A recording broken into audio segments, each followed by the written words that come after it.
Barangay LS 97.1 Forever. Dear Papa Dudut, una po sa lahat ay binabati ko po kayo ng isang magandang araw.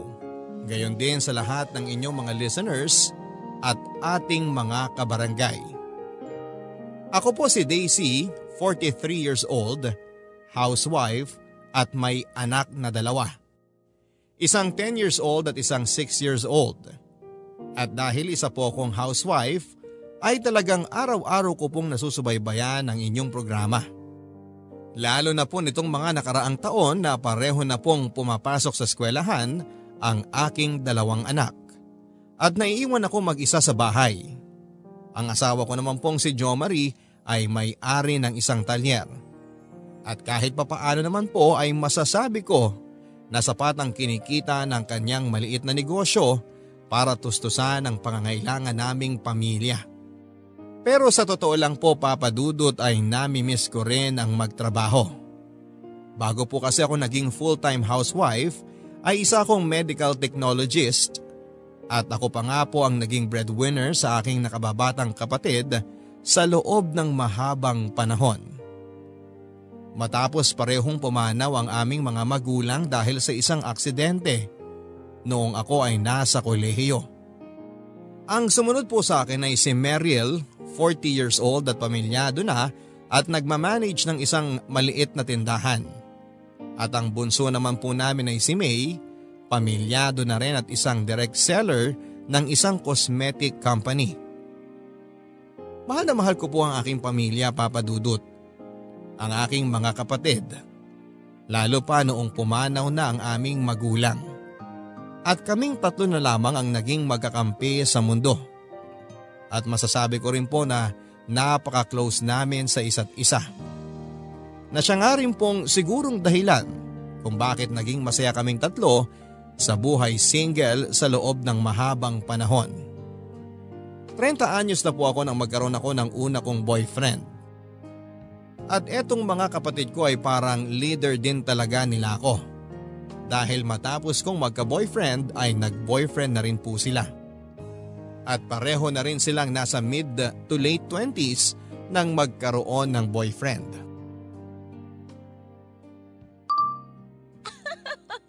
Hay nako May, nakakainis na yung mga hagikik mo dyan ha.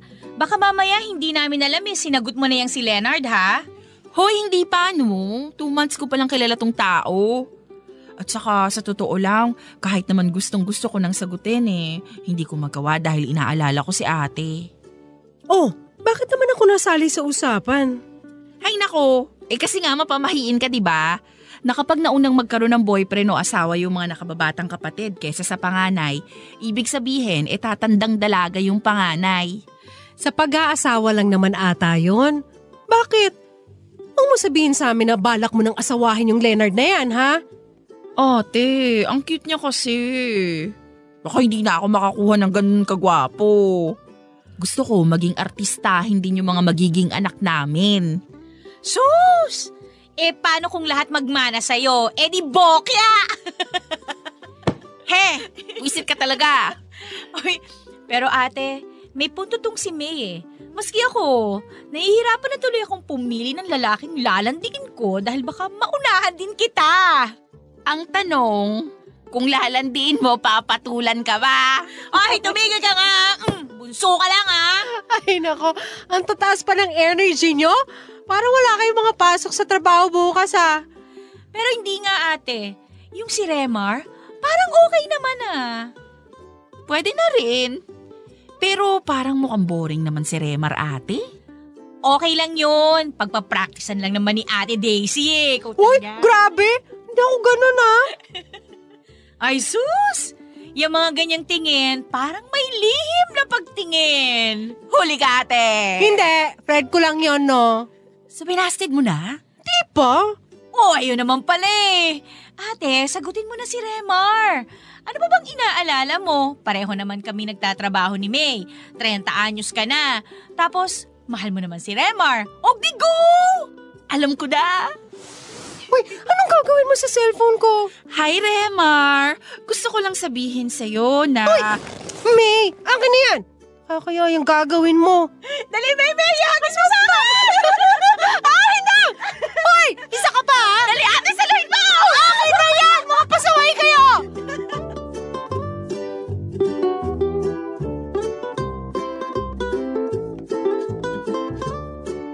Sinagot ko po si Remar dahil na rin sa pag-uudyok ng aking mga kapatid, Papa Dudut.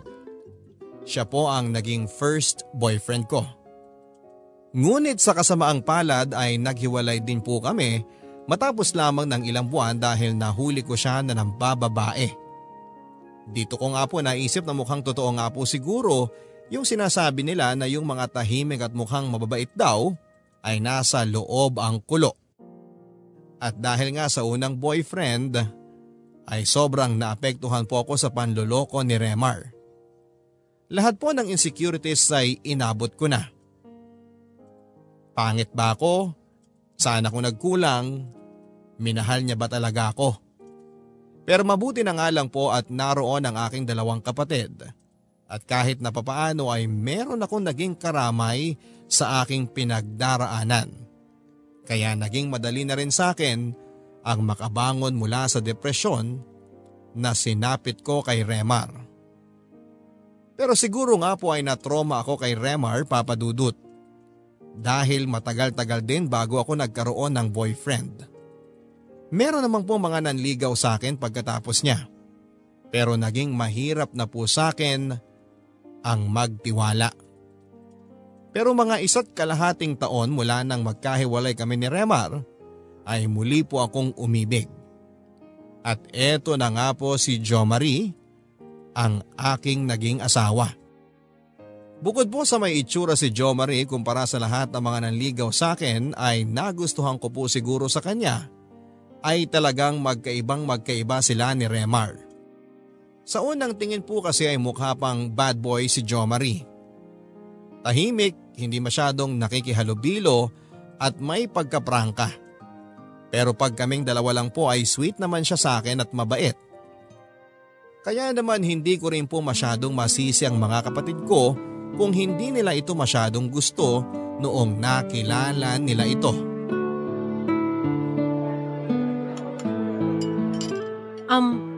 Meryl, May, kaya namin kayo inanyayahan na mag-dinner ngayon kasi may gusto kaming i-anunsyo ni Jo Marie. Ano yon, ate? Kami na. Ay! Wow! Congratulations! Congratulations sa inyo, Kuya Jo Maria! Salamat. Kailan pa, ate? Nung makalawa lang. Nasabi niyo na rin ba sa pamilya ni Kuya Jo Marie? Oo, nabanggit naman ata niya. Hindi ko pa sinasabi. Bakit naman hindi? Nasa probinsya naman sila eh. Hindi naman kami close sa mga magulang at mga kapatid ko. May kanya-kanya na kaming buhay at hindi ko rin nakikita kung ano pang silbi ng pagsasabi sa kanila. Buhay ko naman to at desisyon ko naman to. Ganon? Parang ang lungkot naman yata nun. Bakit malungkot? Ano kasi, ang ibig kong sabihin, kami kasi ni na ate, close kami. At saka 'di ba, mawala ng lahat pero yung pamilya nandyan, tsaka hindi ka iiwan. Ang ibig sabihin ni Meryl, ano kasi 'di ba, ulila na kaming 3. Kaya close kami.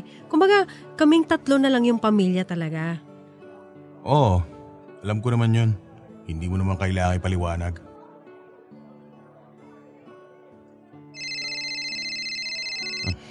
Boss ko yung tumatawag. Excuse me labas lang ako.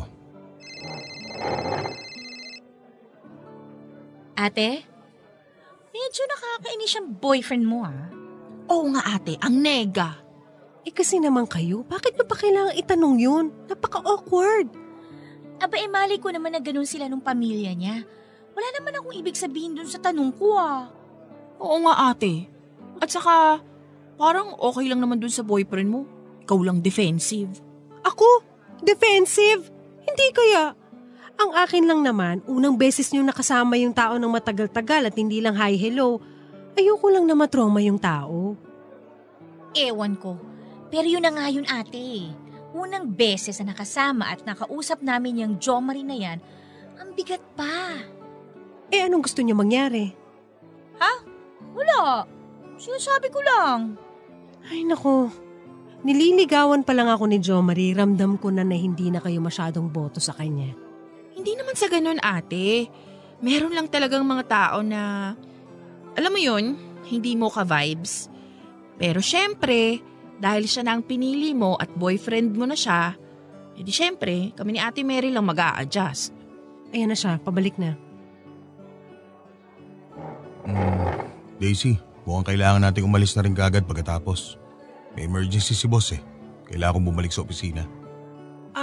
Ganun ba? O sige, kunin na rin natin agad yung bill.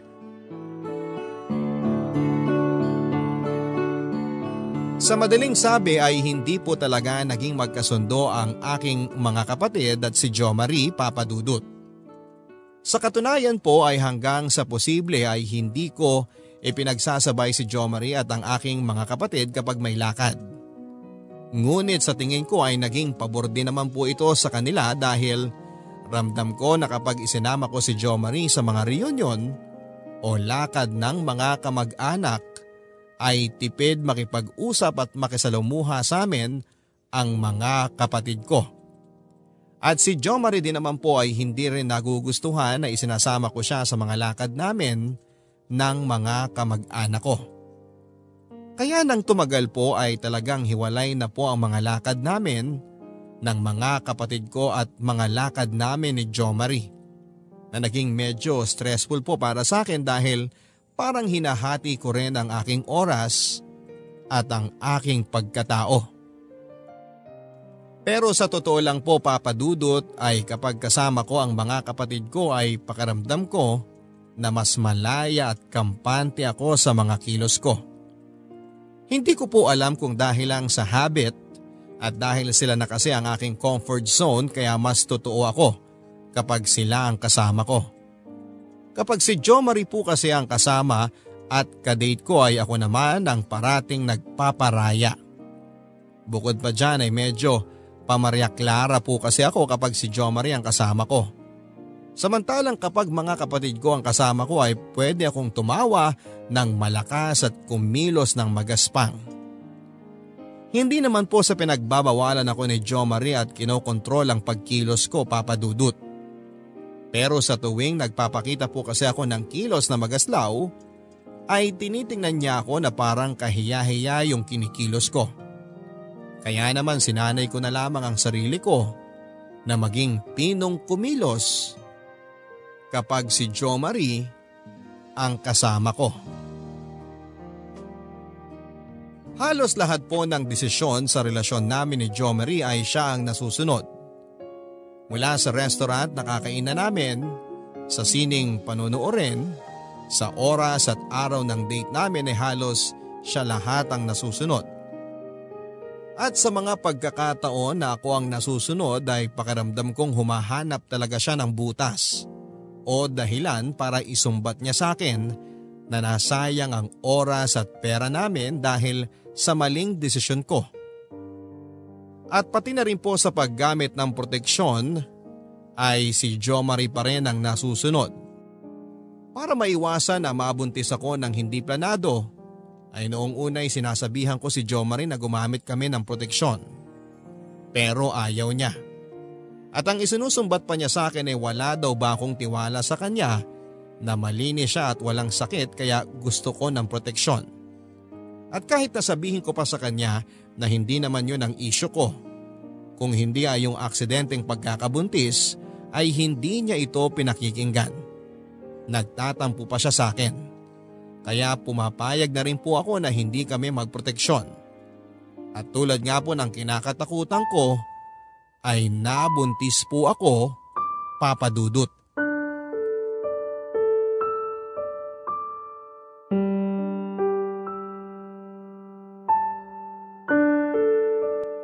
Han, may sasabihin sana ako. Ano yun? Han, delayed ako. Ha? Anong delayed? 2 buwan na akong hindi nagkakaroon. Ano? Han, baka buntis ako. Imposible. Tuwing ginagawa naman natin yan kapag safe ka lang, di ba? Oo nga pero ewan eh. Ito na nga nangyari. Ay nako, baka nagkamali ka lang ng bilang. Ano ba naman yan, Daisy? Magbibilang ka na nga lang eh. Yun na nga lang ang gagawin mo, pumapalpa ka pa. Nagbibilang naman ako eh. Kung nagbibilang ka, bakit nabuntis ka? Syempre kasi diba, tansyahan naman talaga kapag calendar method. Anong tansyahan? Tanga ka ba? Ikatlong girlfriend na kita. Wala naman ako nabuntis doon sa dalawa kong ex. Hindi rin naman kami gumagamit ng proteksyon. Ibig sabihin, ikaw yung may mali. Ikaw yung hindi marunong magbilang. Tama ang bilang ko. Pipilit mo pa eh. Yan na nga bunga ng pagkakamali mo. Kasi naman, Jo Marie, sabi ko naman sa'yo na magproteksyon tayo, ayaw mo. So ako pa? Ako pa masama? Ako pa mali? Ikaw yung tatanga-tanga? Di ako tanga. Ikaw ang tanga. Ano sabi mo? Wala. Ako? Tanga? Umayos ka, Daisy ha? Nahahawaan ka na yung mga kapatid mong magagaspa ang bunganga. Pasensya na. Nasa stress lang ako eh. Ano nang gagawin natin? Di ano pa? Kailangan na tayo magpakasal. Magpakasal? Pero pa ba dapat? Nandiyan na yan eh. Pero, handa na ba tayong ikasal at magpamilya? May magagawa pa ba tayo? Ano gusto mo? Ipa-abort natin yan? Pumatay tayo ng tao? Hindi. Yun naman pala eh. Buwisit na buhay to oh.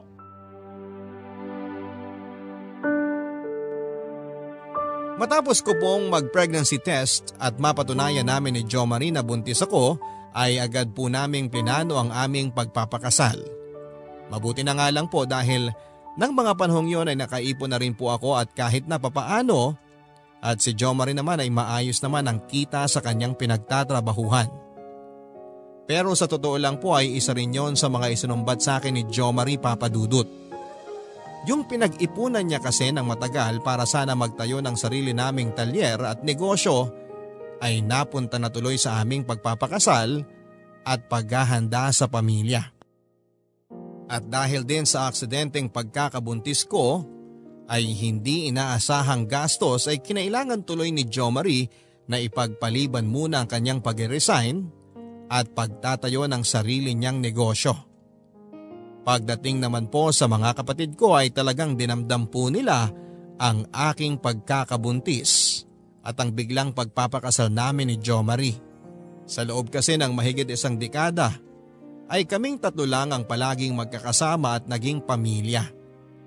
Tapos sa isang iglap at halos isang taon pa lang mula nang naging kami ni Jo Marie ay nabuntis kaagad ako at kailangan ng bumukod sa bahay naming magkakapatid.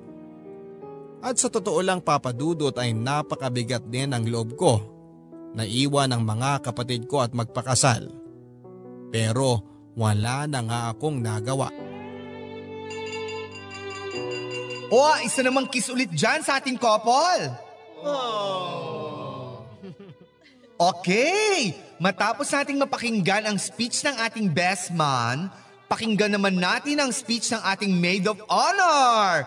Si Mariel, ang sumunod na kapatid ng ating bride na si Daisy.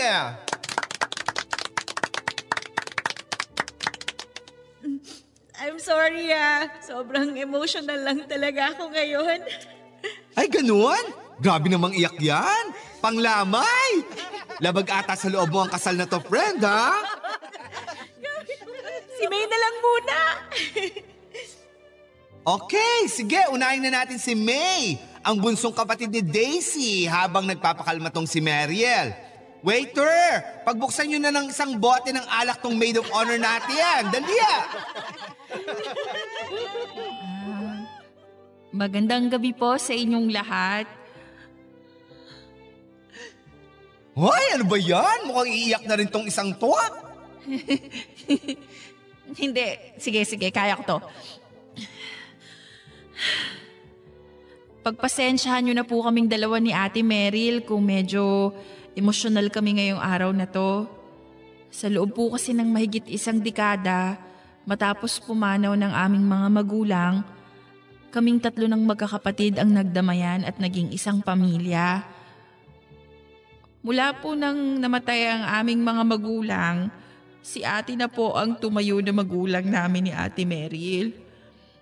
At bilang panganay namin, masasabi kong hindi matatawaran ang kabaitan at suporta na ibinigay niya sa amin ni ate. Kung hindi po dahil sa kanya at sa mga sinakripisyo niya po para sa amin, baka napariwara o napahamak na kaming magkapatid. Kaya po ngayon, sobrang bigat sa aming loob na bukas, pagising namin, wala na si ate sa bahay. Wala nang gigising sa amin para mag-breakfast. Wala na kaming ibubuli ni Ate Meryl. At higit sa lahat, wala nang magluluto sa amin ang mga paborito naming ulam kapag masama yung pakiramdam namin. At mababakante na yung isang upuan sa hapagkainan. At hindi na rin kami magsisiksikan sa sofa kapag nanonood kami ng paborito naming pelikula. Ate Meryl, ikaw na. Okay na ako. Ate, sobrang mamimiss ka namin ni May. Pero sa totoo lang ate, nitong mga nakaraang buwan, sobrang nagsimula ka na rin naming mamiss ni May di ba May? Mula kasi nung nagka-boyfriend ka, nung naging kayo ni Kuya Jo Marie, mula sa full-time kapatid, naging half-time ka na lang sa amin. At ngayong kasal ka na, magiging part-time ka na lang na kapatid namin. Baka nga seasonal na nga lang eh. Sobrang bilis lang din kasi ng mga pangyayari ate. Isang araw nagtatawanan tayo, nagbabangayan, tapos nag-uunahan sa CR kapag umaga. Isang araw, wala ka na sa bahay, may asawa ka na, magkakaanak ka na. Basta ate, ito lang ang pakakatandaan mo ha. Andito lang kami ni May palagi para sa'yo.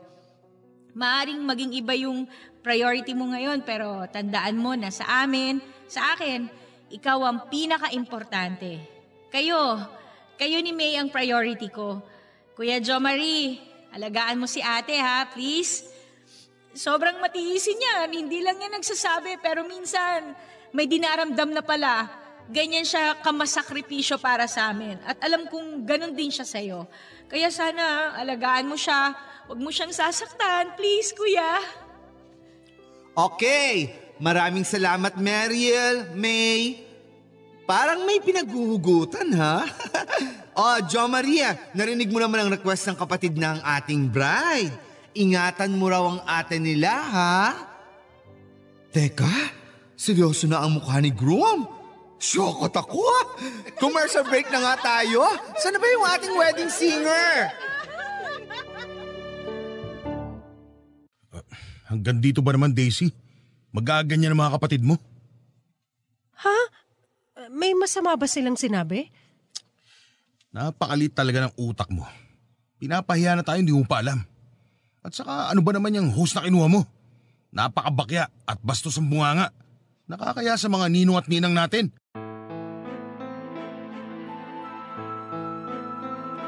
Ang honeymoon po dapat namin ni Jo Marie ay nauwi tuloy sa pag-aaway at panunumbat niya sa akin dahil sa sinabi ng mga kapatid ko noong aming wedding reception.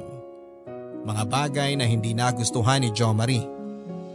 Hindi pa raw nakatulong na ang kinuha kong wedding host ay napakabakya rin ng pag-uugali. Na malamang ay dahil sa inirekomenda daw ito ni Meryl na isa ring bargasang ugali. Kahit na po noong una ay wala naman akong nakikita na mali sa mga sinabi ng mga kapatid ko. At natawa rin naman sa host, ay nadala na rin tuloy ako ng opinyon ni Jo Marie at naisip ko rin tuloy na napahiya kami sa aming kasal nang dahil sa mga kapatid ko. Matapos po naming ikasal ni Jo Marie ay tuluyan na nga po akong bumukod sa mga kapatid ko, Papa Dudut. Lumipat kami sa isang maliit na apartment na malapit sa dating kwartong inuupahan ni Jo Marie. At dahil nasa south po ang apartment namin at nasa norte naman ang dating bahay namin ng mga kapatid ko ay naging madalang na rin tuloy ang pagbisita ko sa kanila. Sa katunayan po ay mas malimit na nga po sila ang nagkukusang pumunta sa apartment namin kesa ako sa kanila. At tulad ng dati Sa tuwing binibisita ako ng mga kapatid ko ay ilang sila ni na Jo Marie sa isa't isa. At kadalasang umaalis ng bahay o kung hindi man ay nagkukulong sa kwarto si Jo Marie sa tuwing binibisita ako ng mga kapatid ko. Matapos ko pong manganak ay mas dumalang pa po ang pagbisita ko sa mga kapatid ko. At sa puntong yon ay medyo dumalang na rin po ang pagbisibisita nila sa akin dahil kay Jo Marie. Isa pa ay kung minsan ay nauuwi pa sa pagtatalo naming mga magkakapatid dahil napapansin ata nila na karamihan sa mga desisyon na ginagawa sa bahay, maski na sa sarili ko at sa anak namin, ay kailangang si Jo Marie ang masusunod. Ang sabi nila ay masyado na raw akong kinokontrol ni Jo Marie. Nagbago na raw ang ugali ko at mukha daw akong miserable. Ang sabi ko naman ay nasasabi lang nila ang mga bagay na yon dahil wala pa silang asawa. At hindi nila naiintindihan ang sitwasyon ko dahil sa buong buhay nila. Hindi naman sila nakaramdam na kailangan nilang magsakripisyo dahil inako ko na ang lahat ng paghihirap para sa kinabukasan nila. Maski po ako ay nagulat sa aking sarili nang lumabas ang mga salitang yon sa bibig ko. Siguro ay nasabi ko lang yon para saktan sila at tumahimik na sila. Dahil deep inside ay alam ko naman na tama sila. Totoo nga kung minsan ay pakaramdam kong nasasakal na ako kay Jo Marie. At totoo ngang minsan ay pakaramdam kong hindi ko nakilala ang aking sarili. Mula po ng pagkatalo namin yon ay naging bibihira na lamang ang pagbisita ng mga kapatid ko sa akin. At ramdam ko na unti-unti na rin silang naging cold sa akin. At hindi nga tumagal na sa halip na bumisita ay tumatawag na lang sila at nangungumusta. At nang tumagal pa, maski pagtawag ay hindi na rin nila ginagawa. Pero hindi ko rin naman sila masisisi dahil alam ko na ako rin ang may pagkukulang. At ako ang unang nagpakalayo sa kanila. Eventually ay nagkaroon na rin po ng kanya-kanyang mga pamilya ang mga kapatid ko. At nang mangyari yon ay talagang mas dumalang na ang pagkikita at pag-uusap naming tatlo. Hanggang sa isang araw ay nagulat na lamang ako nang tumawag sa akin si Meryl. Ibinalita na naloko silang mag-asawa ng isang kaibigan at hiyang-hiya na nanghihiram ng pera.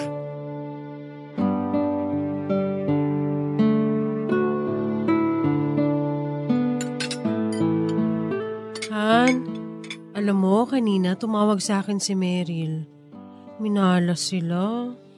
Minalas saan? Doon sa negosyo nila, di ba nagtayo sila ng lending? Oh, May nangutang sa kanila ng 500,000. Tapos nung sinisingil na nila, hindi na nila mahagilap.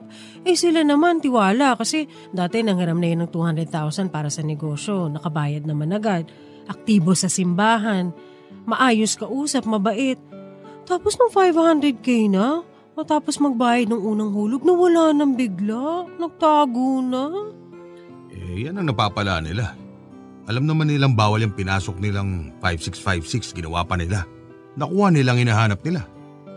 Tiwala kasi dahil kaibigan naman ng asawa ni Meryl yung tao. Yun na nga, niloko pa rin sila. Han, kaya nga rin tumawag sa akin si Meryl kahapon. Nangihiram kasi siya kahit mga 30,000 lang daw. Maitawid lang nila tong buwan na to. Bayaran na rin daw ng tuition ng mga bata Si May kasi 10,000 lang ang pwedeng ipaluwal dahil may mga gastusin din. Ikaw, bahala ka kung gusto mong pautangin yung kapatid mo. Han, alam mo naman na matagal nang naubos yung personal kong savings mula nung mag full-time housewife ako Oo ngayon, ano balak mo? Manghihiram sana ako sa'yo. So, manghihiram ka sa akin ng pera para may ipahiram sa kapatid mo dahil niloko siya ng pinahiram niya ng pera? Oo. Ano yung pambabayad mo kung hindi rin magbayad yung kapatid mo? Han, magbabayad naman si Meryl. Ang pinakamalala ng pwede mangyari, matagalan siya magbayad pero sigurado ako magbabayad yun. Kung yung kaibigan nga nila, niloko sila eh. Tiwala din sila dun. Kaibigan lang naman yun eh. Si Meryl, kapatid ko yun. Daisy, pagdating sa pera, wala kang dapat na pinagkakatiwalaan. At saka yung mga kapatid mo lang naman yan ah. May pamilya ka na. May mga pamilya na rin yung mga yan. At prioridad na rin nila ang mga pamilya nila. Dapat ikaw din. Han, prioridad ko naman kayo eh. Pero kawawang-kawawa talaga si Meryl nung tumawag dito. Mataas ang pride noon. Alam kong hindi uutang yon kahit na kanino. Kaya sigurado kung down na down sila at desperado ngayon kaya siya naglakas loob na tumawag sa akin. Han, please. Hindi. Ha? Sapat lang ang kinikita ko para sa atin. At hindi ko gagalawin ang ipon ko para ipahirap dyan sa kapatid mong walang kasiguraduhan kung kailan makakabayad. Please, nagmamakaawa ako. Paano pag tayo naman ang nagka-emergency? Paano kung tayo naman ang nangailangan? Tayo mangungutang? Hindi. Kasalanan nila yan, pues ayusin nila. Hindi natin sila kargo kung tatanga-tanga sila.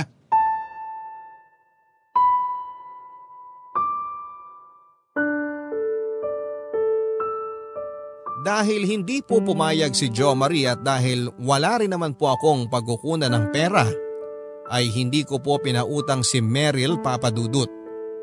Ang malaking pagkakamali ko rin po ay matapos kasi ng pag-uusap namin ni Meryl ay pinangakuan ko siya na pahihiramin ko siya. Kaya nang tumawag ako sa kanya para sabihing hindi ko siya mapapahiram ay kinailangan ko pang magsinungaling at gumawa ng kwento at dahilan kung bakit kapos kami sa pera. Na sa tingin ko ay natunugan ni Meryl na nagsisinungaling lamang ako. At matapos nga po ng insidenteng yon ay naramdaman ko na mas lalo pang lumayo ang loob sa akin ni Meryl. Pero sa puntong yon ay tingin ko po ay medyo na brainwash na rin po ako ni Jo Marie. Magaling po siyang magpaliwanag at magdahilan sa mga desisyon at pananaw niya na sa unang tingin ay masyadong makasarili o marahas.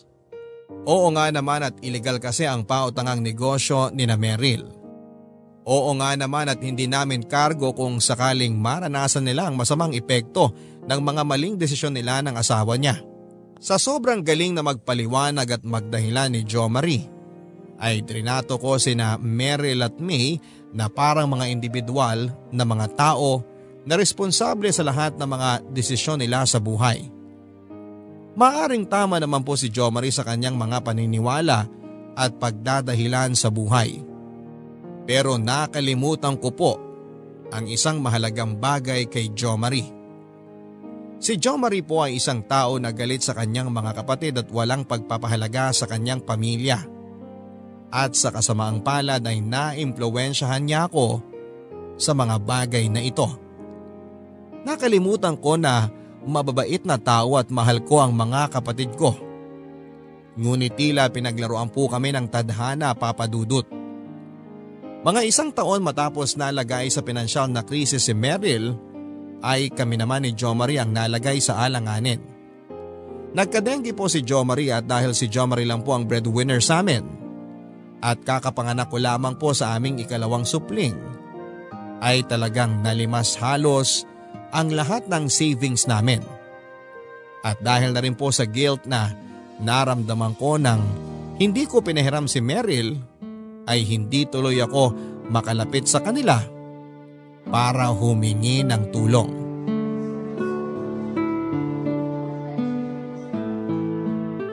Naubos na yung savings ko. Meron pa namang natira. Kaunti na lang. Kapag winidraw ko pa yun, magkuklose na yung account eh. Ano? Ilang libo na lang yun.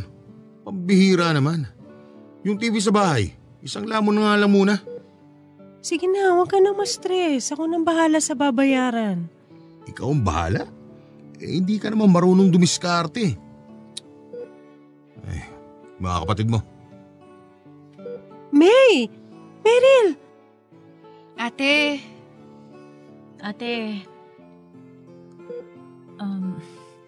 kamusta ka na, kuya? Okay lang. Maraming salamat at bumisita kayo dito sa amin. ate, ito nga pala, mga prutas para kay kuya. Salamat. Naku, pasensya na ha. Wala kaming upuan dito. Ward lang kasi. Okay lang ate, huwag mo kaming alalahanin. Meron namang mga upuan dyan sa labas para sa mga bisita. Daisy, dali mo na sila doon para makaupo na sila at makapagkwentuhan kayo ng maayos. Medyo inaantok na rin ako. Ha? Oo, sige. Tara, doon tayo sa labas.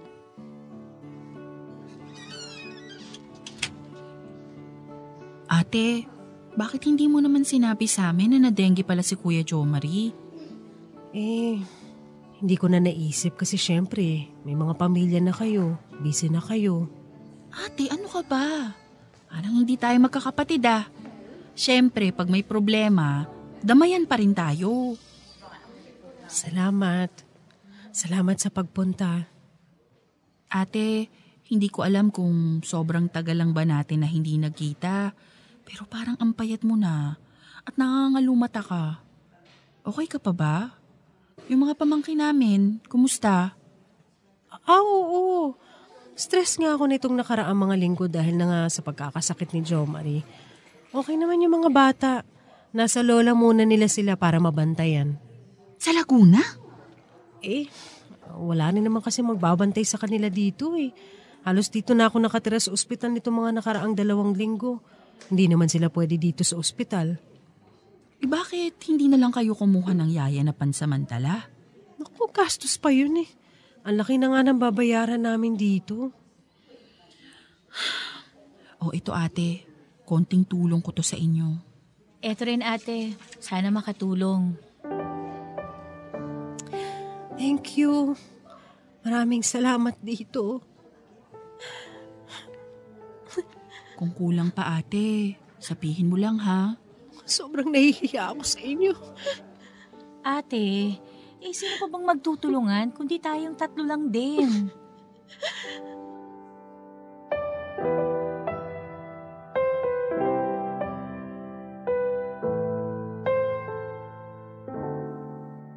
Kinapalang ko na po ang aking mukha sa pagkakataong yon at tuluyan na akong nanghiram ng pera kina May at Meryl.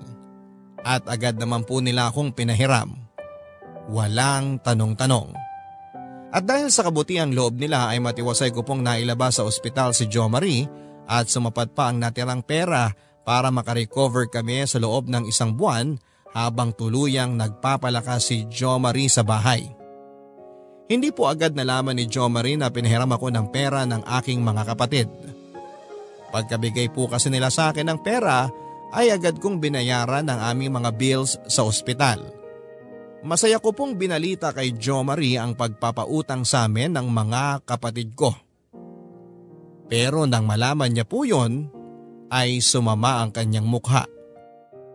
Bakit kailangan pa daw akong manghiram ng pera gayong pwede naman kaming magbenta ng mga gamit sa bahay? Pero nang sinabi ko po sa kanya ang halaga ng mga bills at mga naipong bayarin sa bahay, ay tumahimik na lang din po si Jomari. Alam niya rin na kahit na ibenta po namin ang lahat ng gamit namin, ay kulang pa rin yon sa aming mga babayaran at gagastusin. Alam kong medyo tumama sa pride ni Jomari ang pagpapahiram sa amin ng pera ng mga kapatid ko. Kaya naman nang makarecover po siya, ay wala pong sinayang na oras si Jomari at dumiskarte para agad naming mabayaran ang mga utang namin. Sa totoo lang po papadudot kahit naman po kasi ganon ang ugali ni Jomari, ay ang talent niya po talaga sa pagdiskarte sa buhay. Maliban po sa pagkakadengge ni Jomari ay never ko pong naramdaman na naghirap kami. Kahit pa full-time akong housewife. Oo nga't may mga buwan na mahina ang kita niya sa talyer at nagkakaubos-ubos din ang savings namin. Pero never ko po at ng mga anak namin na na-experience ang hindi makakain ng 3 beses sa isang araw. Matapos din po ng pangyayaring yon ay pansamantalang naging close kaming muli ng aking mga kapatid, Papa Dudut. Kung dati halos nagkukumustahan lang kami kapag may okasyon, pagkatapos ng insidenteng yon ay naging mayat maya muli ang kumustahan naming magkakapatid. Matapos ng ilang taon ay naramdaman kong muli na close kami ng mga kapatid ko. At doon ko na-realize na sobrang na-miss ko na rin pala sila. Dahil naging madalas na rin po ang komunikasyon naming magkakapatid, ay na-update na rin po ako sa mga naging buhay nila. Nalaman ko na bagamat hindi maiiwasan ang kadalasang problema sa pera, ay kahit papaano ay nababawi ito ng magaganda at masasayang relasyon nila sa kanilang mga asawa. At nalaman ko rin po na yung inabot sa akin ni May na ipinautang ay nanggaling pa pala sa biyanan niya. Sa puntong yon ay magkahalong hiya, inggit at kalungkutan ang naramdaman ko. Hiya dahil nang sila ang nangangailangan ay hindi ko sila natulungan. Inggit dahil hindi ko kaklose sa mga biyanan at ang pamilya ni Jo Marie. At kalungkutan dahil na-realize ko na matagal na pala akong hindi masaya kay Jo Marie. Pero sa kabila ng mga katotohanan yan, ay wala rin naman akong magagawa. Alam ko na never kaming magiging singsaya ni Jo Marie tulad ng mga kapatid ko at sa mga asawa nila. Dahil mababa ang pagtingin sa akin ni Jo Marie. Sa totoo lang po papadudot, matapos ng nangyari kay Meryl ay naisip ko nang magtrabaho muli para magkaroon na ako ng sarili kong pera. Pero pinagbawalan ako ni Jo Marie. Ang sabi niya bakit pa raw ako magtatrabaho, gayong kaya naman niya kaming buhayin. Alangan naman daw na iasa ko ang pagpapalaki sa mga bata sa katulong. Bukod sa magastos na, ay papatunayan lang daw noon na iresponsable akong ina. Ang lugar ko raw ay sa bahay at wala ng iba. Ngunit dumating na naman ang pagkakataon na kinakailangan ako ng mga kapatid ko, Papa Dudut. Noong nakaraang buwan ay nahagip ang anak ni May ng isang pribadong sasakyan. At dahil walang CCTV sa lugar ng pinangyarihan ay hindi rin nahuli ang driver ng sasakyan. Naging kritikal ang lagay ng bata, Papa Dudut. Marami ang dugo ang nawala.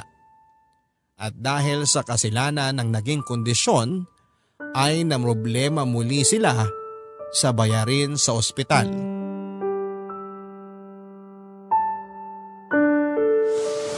Han, binisita namin kanina ng mga anak mo si Tetet. Kamusta na yung bata? Ayun, stable na sa awa ng Diyos.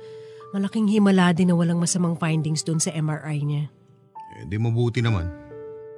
Han, nangihiram sa atin si May eh. Nasa kalahating milyon na yung bill nila sa ospital. Ha? Bakit inabot ng ganong kalaki? Siyempre, ang daming tests na ginawa doon sa bata. Yung MRI lang, magkano ng bayad doon kada pasok. Inoperahan pa yung umusling buto niya. Kasi naman, bakit doon pa sa private hospital dinala? Pwede naman sa public. Han, yun ang pinakamalapit na ospital kung saan nangyari yung aksidente. Pwede namang ilipat pagkatapos ah. Ang sabihin mo, yan kasi si May, minsan may pagkasosyal din eh. Han, masela ng kondisyon ng bata. Ang hirap nun ipalipat-lipat. Isa pa, syempre gugustuhin lang din nila na mabigyan ng maayos na pangangalinga yung anak nila. Natural lang sa magulang yun. Sus, ako nga eh, nung na-dengue ko, sa public lang din naman ako nagpatingin. Boy pa naman ako. Kung sa anak natin nangyari yun, dadalhin mo rin sa public? Syempre, ano tayo mayaman? Gusto mong mangyari sa atin yung pinagdaraanan ni May? Na nangungutang para lang matustusan ng luho? Han, hindi luho yun eh. Yung kapakanan lang ng bata ang iniisip nila. Hindi naman porket dinala mo sa private, makaasiguro ka nang masusulit mo yung babayaran mo. At isa pa, nag-donate ka na ng dugo doon sa bata, hindi ba? Nakatulong ka na. Han naman! Dugo lang naman yun eh. Siyempre iba yung pera. Anong dugo lang naman? Kung hindi ka nag-donate ng dugo, di sana binayaran pa nila yon. Han, ano ka ba? Pamangkin ko naman yun. Natural lang na magbigay ako ng dugo. Hindi na dapat kinikistyon o kinakwenta yun. Bahala ka. Basta alam mo kung anong punto ko. So hindi na naman tayo magpapahiram sa kanila? Siya. Mag-withdraw ka ng 5,000 sa bangko. Huwag mo nang pabayaran sa kanila. 5,000? Han, 500,000 ang utang nila sa ospital. Daisy, wala akong extra na may papautang sa kanila. Paano kung tayo naman ang mga ilangan? Tama na yung 5,000 ko. Huwag ka nang maningil. Lumapit na lang sila sa mayor o kung saang charity. Sa charity? Grabe ka naman. Umiiyak ka? Ewan ko sa'yo.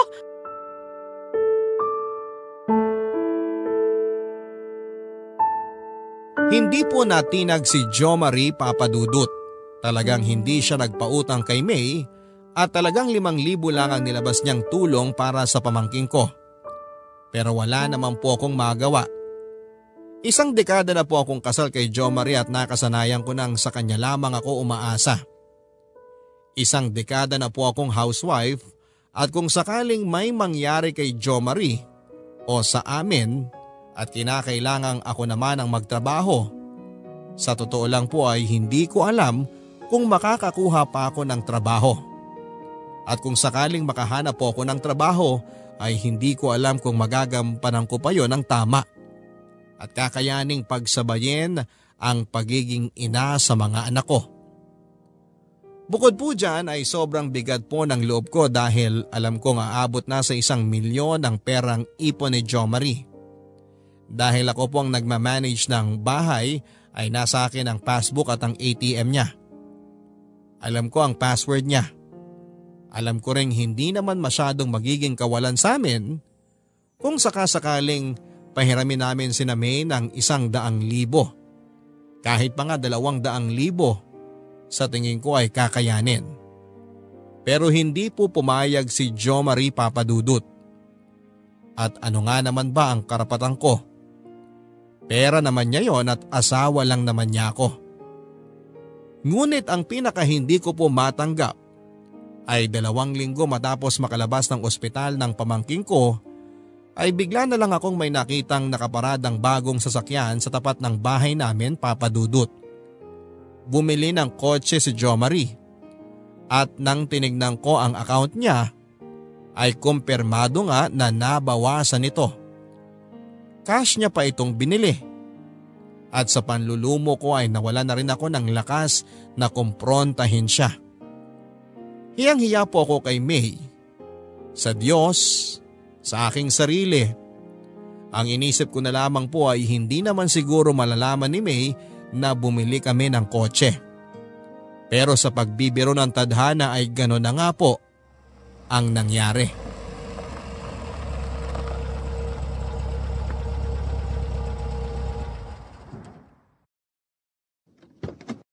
Tita May! Uy, Nico! Ang sweet naman ng pamangkin ko. Hi, Tita May! Hi, Adrian! May! Padalaw ka. Ihahatid ko lang sana itong mga cupcake. Lahat kasi nang tumulong sa amin. Pinag-bake ko nito. Parang thank you na namin. Ganun ba? Salamat. Wow, tita! Mukhang masarap to! Ang ganda ng kotse nyo ah. Bago? Ano? Yes, Tita! Ang ganda nga sa loob eh. Ang luwag. Ang lambot ng upuan. Mukhang bagong-bago pa.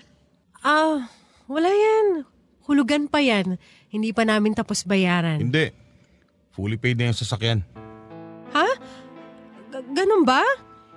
Alam mo namang hindi ako naniniwala sa hulugan eh. Ang sa akin, kapag wala ka pang pera at wala namang kasiguraduhan, bakit ka pa bibili? Bumili ka lang kapag may pera ka. May? Kumusta na si Tetet? Okay naman. Tara, doon tayo sa loob ng bahay. Hindi na ate. Talagang idinaan ko lang yung mga cupcake. Sige, mauna na ako. May! May, teka! Bakit ate? May, Ate, huwag mo nang pahirapan ang sarili mo. Huwag ka na mag-explain. Pera nyo naman yan eh. Pera pala ng asawa mo. Kaya malaya siyang gawin kahit anong gusto niya. May, hindi ko alam na bibili siya ng kotse. Ate, huwag na tayo maglokohan. Alam nating pareho na kahit na alam mo, wala ka rin namang magagawa. Wala ka rin gagawin. Dahil taling-tali ka na dyan sa asawa mo. May, please. Sorry. Sige ate, mauna na ako. May!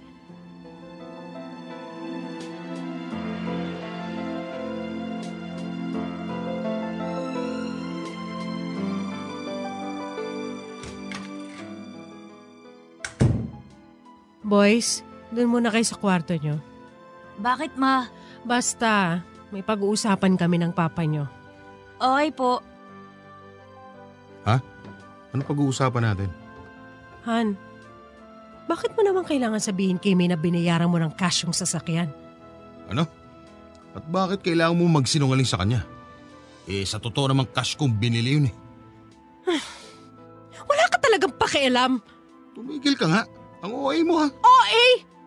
Jo Marie, yung anak ni May nag 50-50 sa ospital. Nangutang sila kung kani-kanino mabunulang yung kalahating milyong bayarin nila. Hindi tayo nagpautang. 5,000 lang ang binigay mo. Tapos pagdudultula mo pa sa mukha niya na habang hirap na hirap sila sa pera, tayo naman bumili ng mga bagay na hindi natin kailangan. Hoy! Anong hindi kailangan? Kotse yan. Magagamit natin yan. Para sa inyo yan. Pero makakapaghintay naman yan eh. Pero gusto mo, ipautang ko yung pera ko sa kapatid mo? Sa laki ng utang nun, kailan pa yun makakabayad? Kapag binata na yung mga anak mo at malayo na loob sa'yo? Ang hirap kasi sa'yo, pamilyado ka ng tao, pero ang priority mo, mga kapatid mo pa rin. Anong sila magiging priority ko? Halos buong buhay ko, inalay ko na sa inyo ng mga anak natin. Oo nga! Andito ka nga! Pero nararamdaman ko na ayaw mo naman dito. Na gusto mo magtrabaho at mabuhay na kasama ng mga kapatid mo. Daisy, may mga pamilya na yung mga yan. Ikaw meron na rin. Hindi ka pa rin nakaka-move on dyan sa pagiging panganay mo. Kami na ang pamilya mo. Pero pamilya ko pa rin sila. Mga kapatid ko sila at sa loob ng isang dekada, binigo ko silang tulungan sa mga oras na kailangan nilang tulong ko at wala silang matakbuhan. Samantalang tayo, ikaw, nung tayo nangangailangan, hindi ko na kailangan lumapit sa kanila. Sila na mismo ang nagkusat lumapit sa atin para tumulong. Bla bla bla bla. Ang drama mo. Sige na, maganda ka na ng hapunan natin. Ayoko! Ano? Ayoko! Ano ayaw mo? Gusto ko muna magpahinga. Gusto ko muna lumayo. Ha? Hoy, Daisy! Huwag mo sabihin na maikipaghiwalay ka sa akin para dyan sa mga katrabaho mo sa kapatid mo. Hindi to para sa mga kapatid ko. Gagawin ko to para sa sarili ko. Hoy! Daisy! Bumalik ka dito! Huwag kang bastos!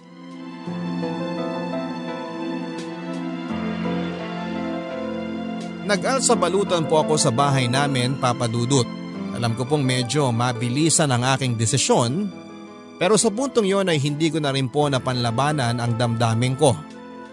Parang ang lahat ng kinimkim ko ng isang dekada kay Jo Marie ay sumabog na lamang ng gabing yon. Kinapalang ko ng mukha ko at nakituluyan ako kina Meryl. Alam ko po kasi na may tampo nga rin sa akin si May at sa kabutihan ng Diyos ay tinanggap naman po ako ni Meryl. Sa ngayon po ay magdadalawang linggo na ako na nakatira sa pamilya niya. Si Meryl na rin po ang naging tulay upang makausap si May. At sa awa ng Diyos ay nagkaayos din naman po kami. Pinatawad na rin po niya ako. At ang sabi po sa akin ng mga kapatid ko ay masaya sila na sa wakas ay nakatayo na ako sa sarili kong paa. At naipaglaban ko na rin ang gusto ko at ang aking sarili kay Jo Marie. Mula po nang ako'y umalis ay araw-araw kong tinatawagan ng mga anak ko para maramdaman nila na wala silang kasalanan. At para rin mabawasan ang pakiramdam nila na iniwan ko sila. Ipinangako ko sa kanila na babalik ako.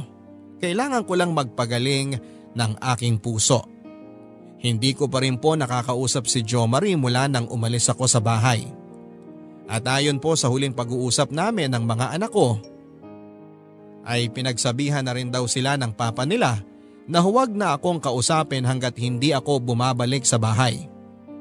Papa Dudut, may bahagi sa akin na nakahinga ng maluwag matapos akong mag-alsabalutan sa bahay. Pero napakalaking bahagi din po sa akin ang natatakot na panindigan itong desisyon ko dahil na rin sa mga anak ko. Natanggap ko na po sa aking sarili na mahihirapan po ako na makipagkasundong muli kay Jo Marie hanggat hindi siya nagbabago.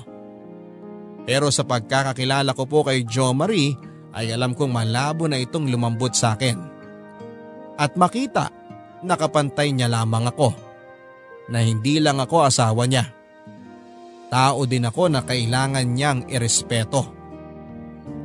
ang inyong kapuso at kabarangay forever, Nahati ang Puso, Daisy. Forever.